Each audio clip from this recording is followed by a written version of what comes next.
今天过来拆个美的空调，拆下来就完事了。R32的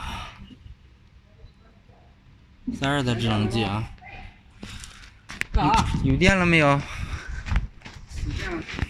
有电了啊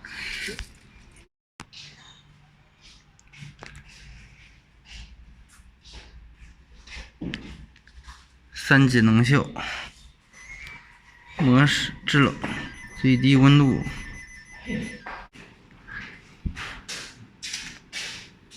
你在这等着，我喊你断电，咵拉下来就完事了哈。没问题。啊，这个。你让我拉手就指这了。这是2020年3月份生产的新空调。啊？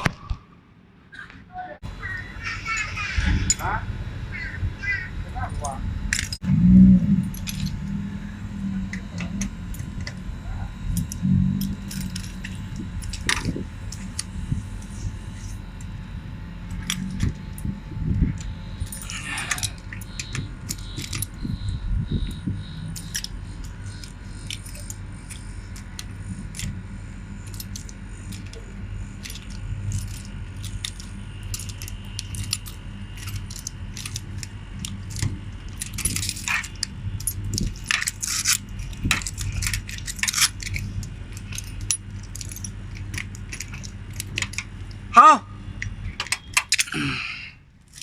这个空调收伏关闭高压阀大约10秒左右，关闭低压阀。咱们看看这个伏收的干不干净啊？有人说10秒钟收不干净，然后现在就测试一下啊，能不能收干净？大家看看啊，10秒钟一点伏也没有啊，收的特别干净。因为这个R32制冷剂量本来就少，压缩机排气量也大，所以收伏特别快啊，很快就吸到外机里边了。刚才我关阀，我根本我也没切屏啊，直接录的，然后大家可以看到也就10秒左右。我把高压关死以后，直接就开始关低压，大约10秒左右就把低压关死了。关死以后就断电，现在打开帽以后啊，一点制冷剂也没有啊，一点没有出，全收的特别干净啊。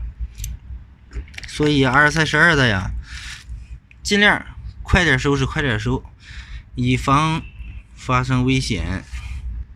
今天就给大家做个测试啊，收多长时间？10秒钟，收的一干二净啊，一点伏不浪费啊，而且还比较安全，因为收伏时间长了容易发生危险呢。